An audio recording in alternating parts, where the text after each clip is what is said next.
Walz is out there talking again.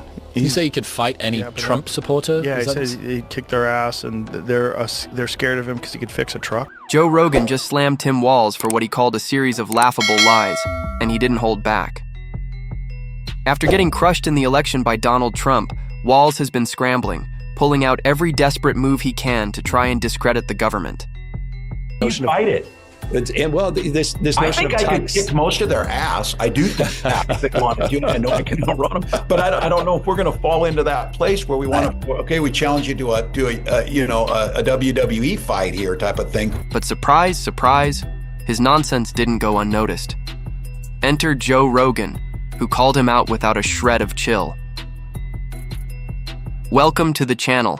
If you're new here, hit that subscribe button and let's dive into the madness. Ever since Donald Trump shattered his vice presidential hopes, Tim Walz has been on a downward spiral, resorting to cringeworthy jokes and outright lies. And just when you think it couldn't get any more bizarre, a video pops up of Walz making wild claims about his masculinity and supposed superhero powers. More unhinged, a video surfaces of Walz making absurd comments about his masculinity and superhero abilities. You mentioned about Biden and Kamala. What do you think you do if you're either of them now? Like, Trump's just running ragged, flying high, having all of this fun. What are they doing? Like, what do you do when you've lost two people have lost a campaign in the space of 6 months? I don't know. Tim Walz is out there talking again. You say he could fight any Trump supporter? Yeah, he says he kicked their ass and they're scared of him because he could fix a truck. Like, they're threatened by his masculinity. I know how to fix a truck. So he said, like, do you?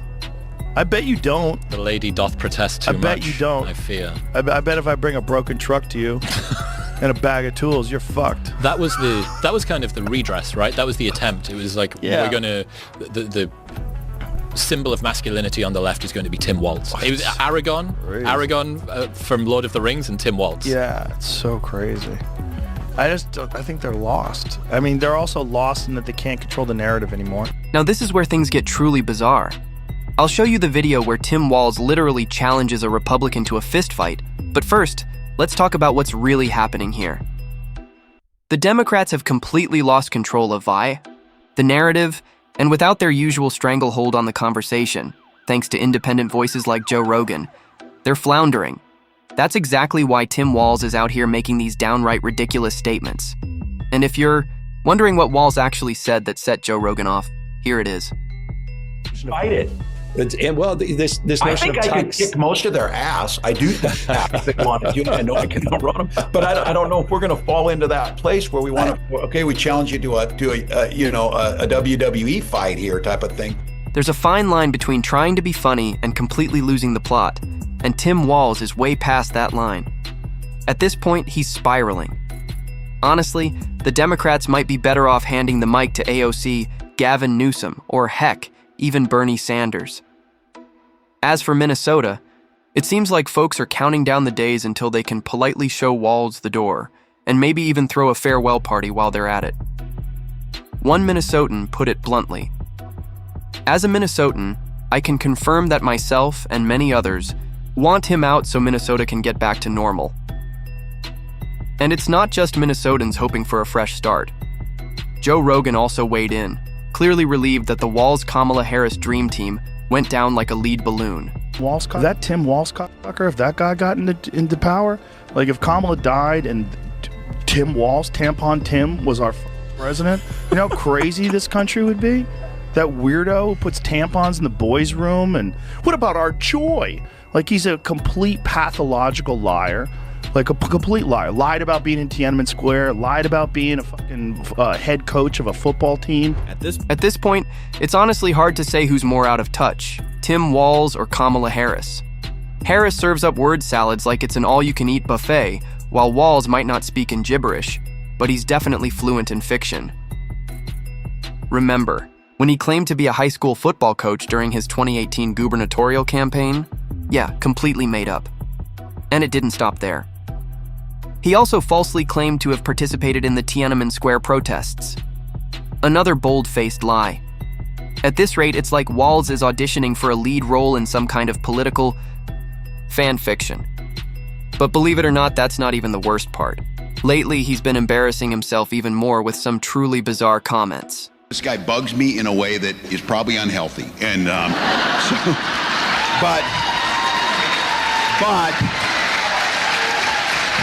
I have to be careful about being a smartass. I was making a joke. These people have no sense of humor. They are the most literal people. But my point was they're all mad, and I, said something I didn't, probably shouldn't have about a company. He is agreed. So I make the case. They're all butthurt about the Tesla thing, but they don't care the disrespect they have shown to employees at the Minneapolis VA who care for our veterans, and they fire them. They don't care. So we will have the conversation about efficiency in government and about doing that, but none of us believe for a second they're thinking about this. Oh, we fired everybody that's dealing with Ebola. And then he went into the Oval Office wearing a hat. I don't ever want to hear anybody talk about decorum and respect or that. Wearing a hat, coming in there, richest man in the world. Again, this baby's just me. If I'm the richest man in the world, I'm like out on the streets handing out the money. It'd be fun as hell just to help people out. Go help people out. Not this guy. It's honestly a shame that Tim Walz decided to take cheap shots at Elon Musk, especially when so many people in his own state of Minnesota directly benefit from Tesla's success. From factory and supply chain jobs tied to Tesla's expanding EV infrastructure to clean energy grants, tech partnerships with local universities, and tax incentives helping small businesses thrive in the green transportation space. Minnesotans are more connected to Musk's ventures than Walz seems to realize. So what was that outburst really about? Political theater? Ego? Either way, maybe Walz should focus less on Elon Musk and more on the potential fallout a Tesla stock drop could have on his own constituents. People in Minneapolis are facing real challenges: rising crime, economic uncertainty, and public safety concerns. But instead of addressing those urgent issues, Walz seems more interested in chasing headlines. It's like ignoring the fire in your living room so you can run across the street to scold your neighbor about their barbecue smoke. Time to get your own house in order, Governor. Unsurprisingly, his comments sparked major backlash online, with Josh Hammer pointing out. Probably does not actually realize that because he's not operating at a particularly high intelligence level, if I'm just calling it like I see it here. There actually are some moderate-ish Democrats who are not going like full, complete, utter, disgusting jerk when it comes to the issue of Tesla. So for instance, Ro Khanna, who comes from Silicon Valley, he plays footsie with a lot of the big tech bigwigs. He had an interview this past week, Rita, where he said, I'm not rooting against Tesla. Tesla employs 20,000 people in my district. Okay, thank you for speaking some common sense there, but Tim Walz doesn't really know common sense from the other side of his foot there. I mean, this man speaks drivel, and when he's not speaking drivel, he's speaking far left ideological pablum there. Thank God this man is not the vice president of the United States right there. I mean, frankly, rooting for an iconic American company to fail in this manner, to root for people who are living off of their investment income, living off their capital gains, people who are in their 60s, 70s, who are retired, who are just living off of their dividends, whatever they're rooting for them to fail is nothing short of disgusting. It's not about Elon Musk. It actually is virtually nothing to do with Elon Musk. This company has a ton of employees, workers who work at the manufacturing mills, and you have investors there. So it's really about them. I have to agree with Josh Hammer. Thank goodness Tim Walz isn't the vice president of this country. Just imagine the chaos. If Walz had his way, he'd probably be fine with watching homegrown American companies collapse simply because they don't fit his political narrative. That's not leadership. That's vindictiveness disguised as governance. Leaders are supposed to build bridges, not burn down businesses out of spite. But with Walz, loyalty to his political tribe always seems to come before loyalty to American workers, innovation, or progress. Whether it's tech companies, energy firms, or anyone who dares to think differently, they'd be walking targets under his leadership. It's no wonder Minnesotans are growing weary. The last thing America needs is someone in higher office who treats political disagreement as grounds for elimination. We need leaders who can disagree without trying to destroy. Thankfully, the country dodged a bullet. Even Bill Maher couldn't resist taking a jab, hilariously roasting Walz for his outlandish approach. Why put her out there? It looked like when your dad goes with the young woman to help buy a car, you know, when dad comes along. I mean, why? She hadn't done an interview in so long. Or maybe that's the strategy. They look like a married couple. They look like every interracial couple in every commercial.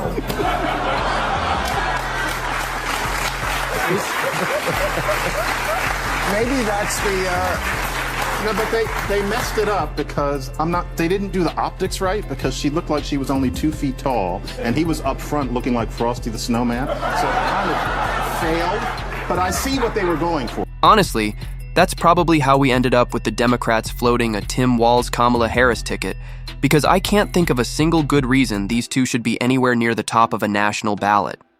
It's like mixing oil and water. Awkward, ineffective, and guaranteed to separate under pressure. They're a total mismatch with no real connection to the pulse of the country. While everyday Americans are grappling with inflation, rising crime, and job insecurity, Walz and Harris seem more focused on pushing out-of-touch, hyper-woke policies that resonate more with Twitter activists than actual voters. Let's be real, authenticity isn't exactly their strong suit. Their speeches come off as overly rehearsed, their smiles feel forced, and their policies sound like they were drafted in a think tank bubble, not based on real-world needs. At a time when Americans are craving honest, grounded leadership, this duo feels more like a bad SNL skit than a serious ticket. No surprise that voters are starting to look elsewhere. Walz said, like, the American people, I talk like they do. No, you don't. No, you don't. You're a huge liar, like all politicians are. I don't care, by the way. I've always said this about politics. They're all going to lie. They're politics. It's what they lie about. I don't give a shit what you did during the Iraq War. You were in the Guard. So I don't understand why they just can't. You're just insulting my intelligence. When she said, what did you say when Biden called you and said he wasn't running? Well, I immediately thought of him first. No, you didn't. Even Bill Maher, who, let's be clear, is no conservative mouthpiece, has called out Tim Walz for his chronic dishonesty. And when someone like Maher, who typically leans left, starts raising red flags, you know there's a serious credibility issue. Walz has mastered political theater. He puts on the concerned expression, hits all the right buzzwords, and acts like he's fighting for the people. But let's be honest, this isn't about public service. It's about self-preservation. What Walz really craves is power and all the perks that come with it. The influence, the spotlight, the comfortable life of a career politician. If he truly cared about Minnesotans, or the country for that matter, he wouldn't need to make up stories or exaggerate his past. So why lie? Because the truth doesn't serve his ambition. Telling the truth means accepting accountability. And accountability doesn't mix well with a thirst for unchecked power. That's the real Tim Walz. Mask on, hand out. I mean, Dana Bash had her dead to rights. It's like, you said this. I have the quote. I'm reading it to you. You said there should be a ban on fracking. Why can't they just go, yeah, you know what? I got it wrong. I was talking to the wrong people. You know, she's had this ridiculously high turnover. Like 42 of 47 people as vice president are gone. Just blame it on them. You know why these assholes are gone? Gave me the wrong information on fracking. Sadly, they refuse to take responsibility for the fallout caused by the very lies they've been feeding both themselves and the public. Instead of owning up to their mistakes, they double down. A perfect example? When it became painfully clear that people were leaving the Democratic Party in droves, fed up with endless gaslighting, extreme policies, and an obsession with woke ideology, Tim Walz didn't stop to reflect. He didn't ask why. He didn't reconsider his approach. Nope, he blamed the people leaving. That's right, he turned it around, accusing former supporters of being intolerant or close-minded simply for exploring new ideas. Imagine that. Americans are exhausted by the noise, the performative politics, and the hypocrisy. And Walz's response? Insult their intelligence. This is exactly why voters are walking away. When leaders treat criticism like betrayal, and treat accountability as optional, they lose the very trust that put them in office in the first place. Tim Walz has become a symbol of everything voters are rejecting: dishonesty, performative politics, and a complete disconnect from everyday reality. From fabricating parts of his past to gaslighting the very people he claims to represent, Walz has shown time and again that his priority is power, not principles. His bizarre outbursts, blatant lies, and tone-deaf commentary aren't just embarrassing, they're dangerous for a party already bleeding support. And when even voices like Joe Rogan and Bill Maher, hardly conservative figureheads, are calling him out, it's clear the problem isn't partisan. Yet instead of learning or adapting, Walz keeps digging in, blaming voters for daring to think differently. That's not leadership, that's ego. But the American people are waking up. They're done with fake smiles, empty speeches, and endless gaslighting. It's time for real, honest leadership, not another political performer chasing applause. Tim Walz's moment is fading, and honestly, it couldn't come soon enough. That's it for today's video. If you enjoyed it, give it a like and don't forget to subscribe for more content like this.